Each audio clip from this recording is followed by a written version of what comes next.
ओम शांति। आज 15 अक्टूबर 2024 के साकार मधुर महावाक्य हैं मधुबन से। मीठे बाप दादाजी ने कहा, मीठे बच्चे, तुम सबकी आपस में एक मत है। तुम अपने को आत्मा समझ एक बाप को याद करते हो तो सब भूत भाग जाते हैं। प्रश्न है, पद्मा पदम भाग्यशाली बनने का मुख्य आधार क्या है? उत्तर है, जो बाबा सुनाते हैं उस एक एक बात को धारण करने वाले ही पद्मा पदम भाग्यशाली बनते हैं।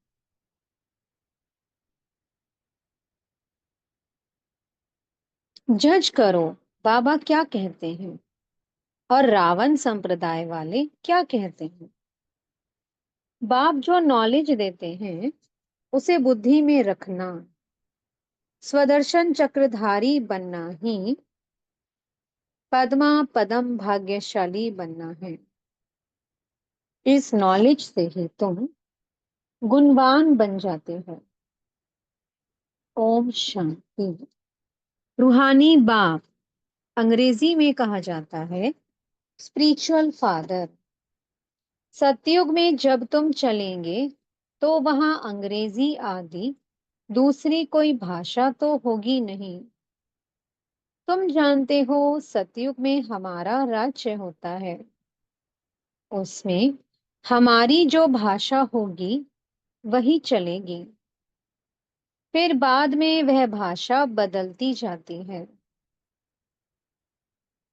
अभी तो अनेका अनेक भाषाएं हैं। जैसा जैसा राजा वैसी वैसी उनकी भाषा चलती है। अब यह तो सब बच्चे जानते हैं।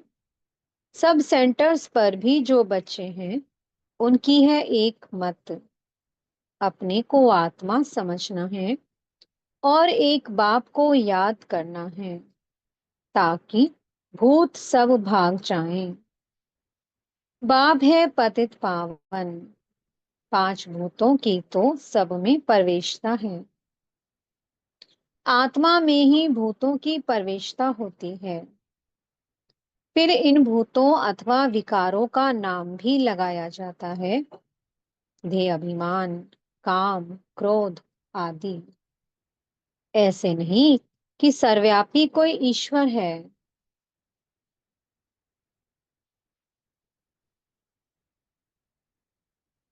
कभी भी कोई कहे कि ईश्वर सर्वव्यापी है तो कहो सर्वव्यापी आत्माएं हैं और इन आत्माओं में पांच विकार सर्वव्यापी हैं।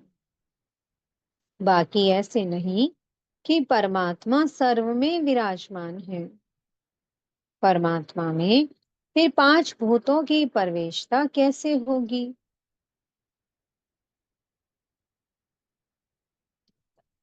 एक एक बात को अच्छी रीति धारण करने से तुम पद्मा पदम भाग्यशाली बनते हो। दुनिया वाले रावण संप्रदाय क्या कहते हैं और बाप क्या कहते हैं? अब जज करो। हर एक के शरीर में आत्मा है। उस आत्मा में पांच विकार प्रवेश हैं, शरीर में नहीं। आत्मा में पांच विकार अथवा भूत प्रवेश होते हैं।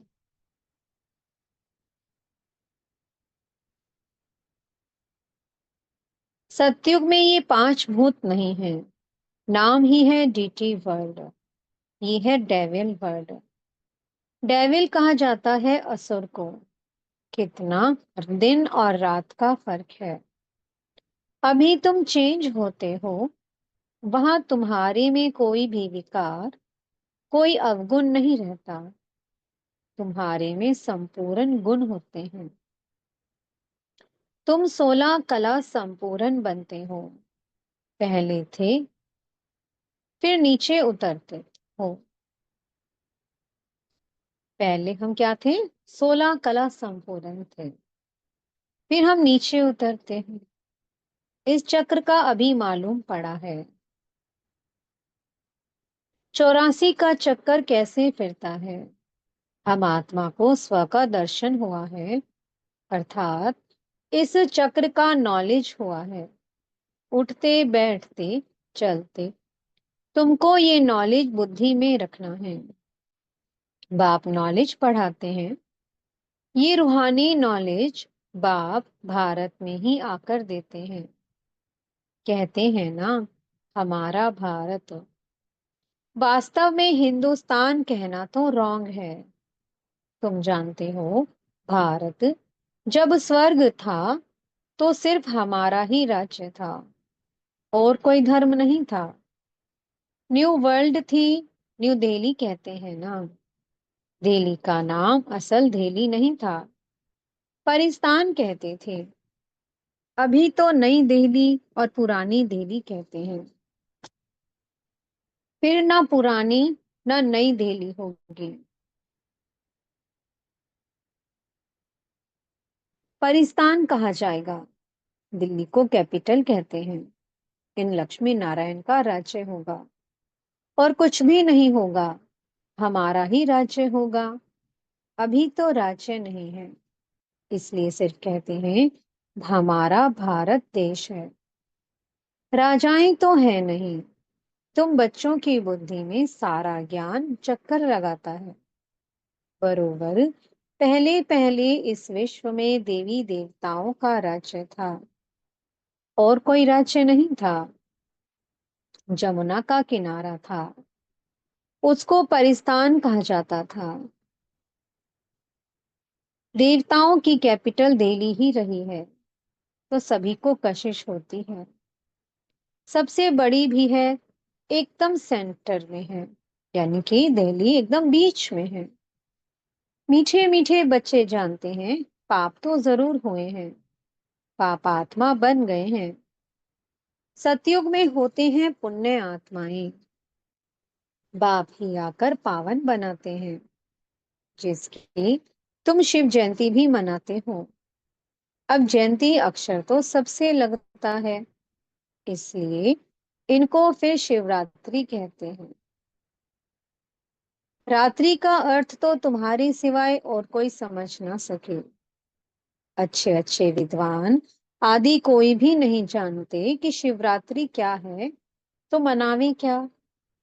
बाप ने समझाया है कि रात्रि का अर्थ क्या है। यह जो 5000 वर्ष का चक्र है, उसमें सुख और दुख का खेल है। सुख को कहा जाता है दिन, दुख को कहा जाता है रात। तो दिन और रात के बीच में आता है संगम। आधा कल्प है सोजरा, आधा कल्प है अंधियारा। भक्ति मार्ग में तो बहुत तीक तीक चलती है। यहाँ है सेकंड की बात। बिल्कुल इजी है। सहज योग। तुमको पहले जाना है मुक्ति धाम, फिर तुम जीवन मुक्ति और जीवन बंध में कितना समय रहे हो, यह तो। फिर भी घड़ी घड़ी भूल जाते हो। आप समझाते हैं योग अक्षर है, ठीक, परंतु उन्हों का है जिस्मानी योग। ये है आत्माओं का परमात्मा के साथ योग।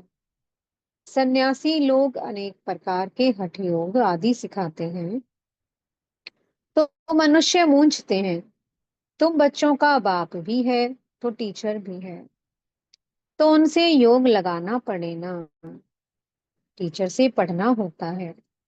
बच्चा जन्म लेता है तो पहले बाप से योग होता है, फिर 5 वर्ष के बाद टीचर से योग लगाना पड़ता है, फिर वानप्रस्थ अवस्था में गुरु से योग लगाना पड़ता है। 3 मुख्य याद रहते हैं, वह तो अलग अलग होते हैं। यहाँ ये एक ही बार बाप आकर बाप भी बनते हैं, टीचर भी बनते हैं। वंडरफुल है ना। ऐसे बाप को तो जरूर याद करना चाहिए। जन्म जन्मांतर 3 को अलग अलग याद करते आए हो। सतयुग में भी बाप से योग होता है, फिर टीचर से होता है। पढ़ने तो जाते हैं ना, बाकी गुरु की वहां दरकार नहीं रहती है, क्योंकि सब सदगति में है। ये सब बातें याद करने में क्या तकलीफ है? बिल्कुल सहज है। इनको कहा जाता है सहज योग, परंतु ये है अनकॉमन। बाप कहते हैं मैं ये टेम्परेरी लोन लेता हूँ, सो भी कितना थोड़ा समय लेता हूँ। 60 वर्ष में वानप्रस्थ अवस्था होती है। कहते हैं 60 लगी लाठ। इस समय सबको लाठी लगी हुई है। सब वानप्रस्थ निर्वाण धाम में जाएंगे। वो है स्वीट होम, स्वीटेस्ट होम। उनके लिए ही कितनी अथाह भक्ति की है। अभी चक्कर फिरकर आए हो। मनुष्यों को ये कुछ भी पता नहीं, ऐसे ही गपोड़ा लगा दिया है कि लाखों वर्ष का चक्र है। लाखों वर्ष की बात हो तो फिर रेस्ट मिल ना सके, रेस्ट मिलना ही मुश्किल हो जाए। तुमको रेस्ट मिलती है, उसको कहा जाता है साइलेंस होम। इनकॉर्पोरियल वर्ल्ड, ये है स्थूल स्वीट होम। वो है मूल स्वीट होम। आत्मा बिल्कुल छोटा रॉकेट है, इनसे तीखा भागने वाला कोई होता नहीं। ये तो सबसे तीखा है। 1 सेकंड में शरीर छोटा और ये भागा। दूसरा शरीर तो तैयार रहता है, ड्रामा अनुसार पूरे टाइम पर उनको जाना ही है। ड्रामा कितना एक्यूरेट है, इनमें कोई एक्यूरेसी है नहीं, यह तुम जानते हो। बाप भी ड्रामा अनुसार बिल्कुल एक्यूरेट टाइम पर आते हैं। 1 सेकंड का भी फर्क नहीं पड़ सकता है। मालूम कैसे पड़ता है कि इनमें बाप भगवान है। जब नॉलेज देते हैं, बच्चों को बैठ समझाते हैं, शिवरात्रि भी मनाते हैं ना। मैं शिव कब कैसे आता हूँ, वह तुमको तो पता नहीं है। शिवरात्रि कृष्ण रात्रि मनाते हैं, राम की नहीं मनाते, क्योंकि फर्क पड़ गया ना। शिवरात्रि के साथ श्री कृष्ण की भी रात्रि मना लेते हैं, परंतु जानते कुछ भी नहीं है। यहाँ है ही आसुरी रावण राज्य। ये समझने की बातें हैं। यह तो है बाबा। बूढ़े को बाबा कहेंगे, छोटे बच्चे को बाबा थोड़ी कहेंगे। कोई कोई लव से भी बच्चे को बाबा कह देते हैं, तो उन्होंने भी श्री कृष्ण को लव से कह दिया है। बाबा तो तब कहा जाता है जब बड़े हों और फिर बच्चे पैदा करते हों। श्री कृष्ण खुद ही प्रिंस है, उनको बच्चे कहाँ से आए? बाप कहते ही हैं मैं बुजुर्ग के तन में आता हूँ। शास्त्रों में भी है, परंतु शास्त्रों की सब बातें एक्यूरेट नहीं होती हैं। कोई कोई बात ठीक है। ब्रह्मा की आयु माना, प्रजापिता ब्रह्मा की आयु कहेंगे, वह तो जरूर इस समय होगा। ब्रह्मा की आयु मृत्यु लोक में खत्म होगी। ये कोई अमर लोक नहीं है। इनको कहा जाता है पुरुषोत्तम संगम युग। ये सिवाय तुम बच्चों के और कोई की बुद्धि में नहीं हो सकता। बाप बैठ बताते हैं मीठे मीठे बच्चों, तुम अपने जन्मों को नहीं जानते हो। हम बतलाते हैं कि तुम 84 जन्म लेते हो। कैसे? तो भी तुमको पता पड़ गया है। हर एक युग की आयु 1250 वर्ष है, और इतने इतने जन्म लिए हैं। 84 जन्मों का हिसाब है ना। 84 लाख का तो हिसाब हो ना सके। इनको कहा जाता है 84 का चक्कर। 84 लाख की तो बात ही याद ना आए। यहाँ कितने अपरम अपार दुख हैं। कैसे दुख देने वाले बच्चे पैदा होते रहते हैं। इसको कहा जाता है घोर नर्क। बिल्कुल छी छी दुनिया है। तुम बच्चे जानते हो, अभी हम नई दुनिया में जाने के लिए तैयारी कर रहे हैं। पाप कट जाएं तो हम पुण्य आत्मा बन जाएं। अभी कोई पाप नहीं करना है। एक दो पर काम कटारी चलाना, ये आदि मध्य अंत दुख देना है।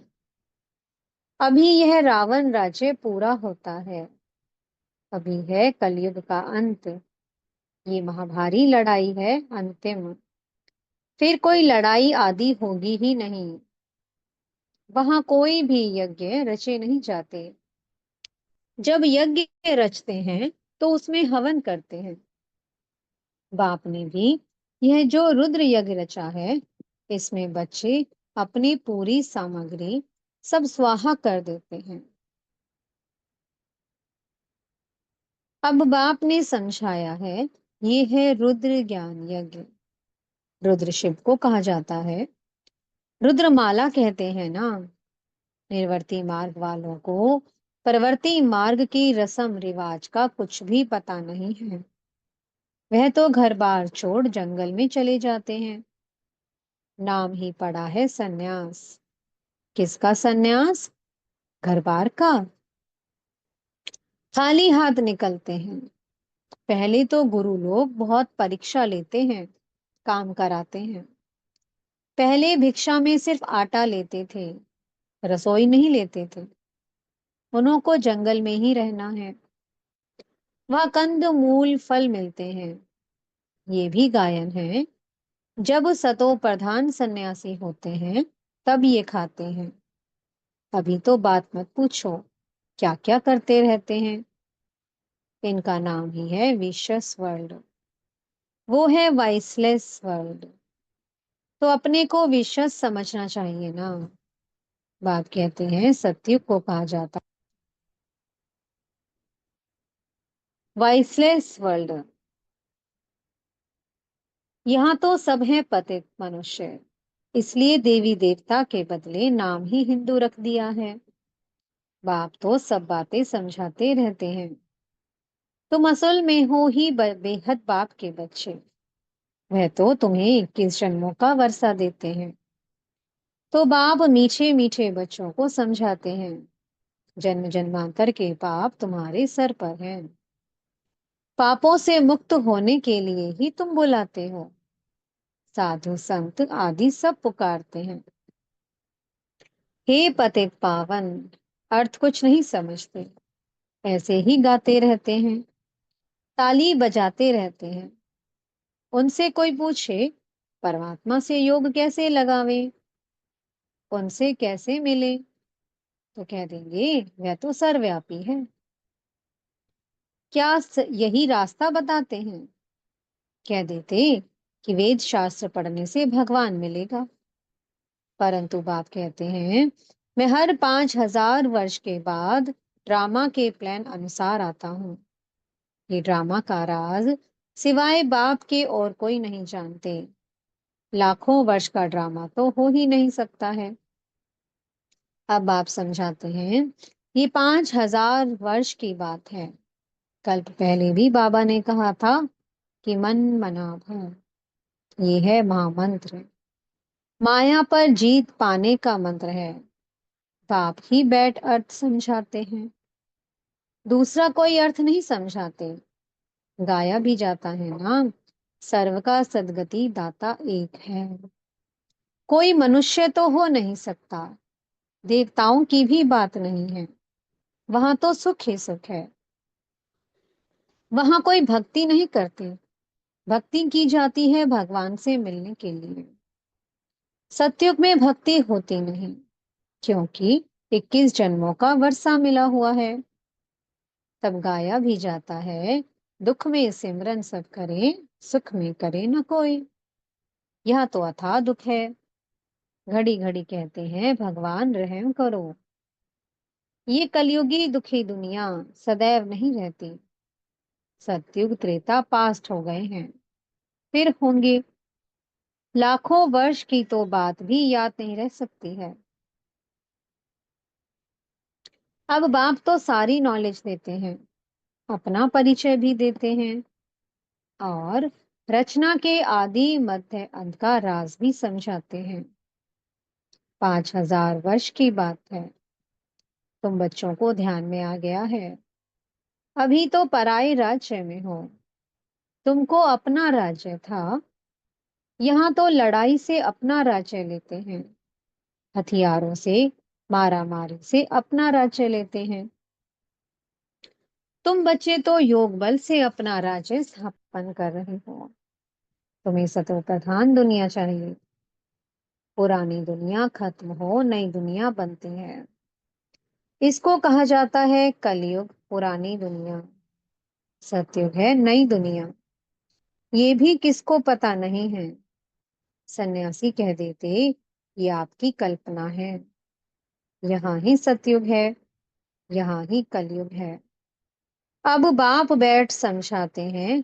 एक भी ऐसा नहीं है जो बाप को जानते हो।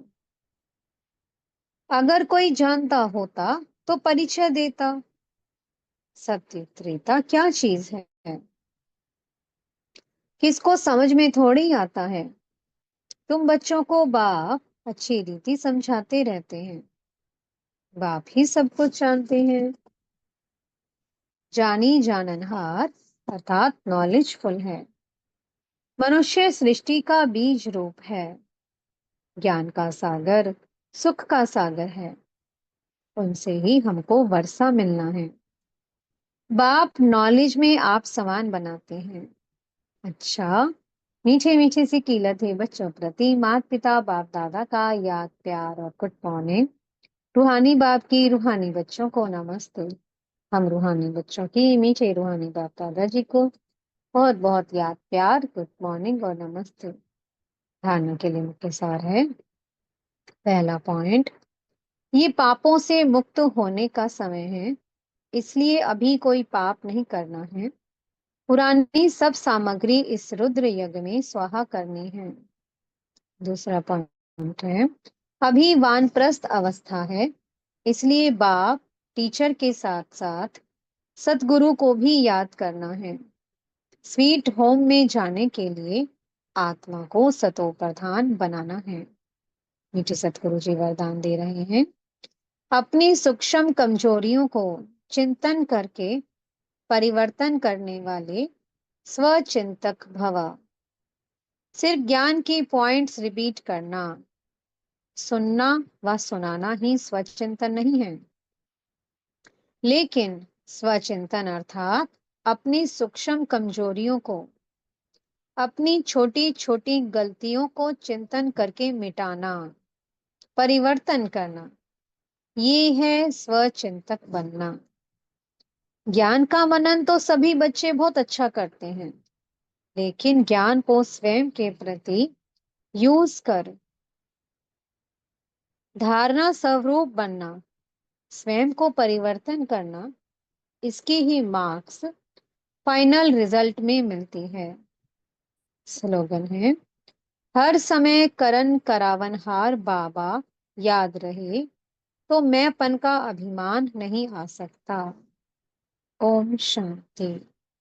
बहुत बहुत शुक्रिया प्यारे प्यारे हमारे मीठे मीठे बाप दादा जी का। ओम शांति।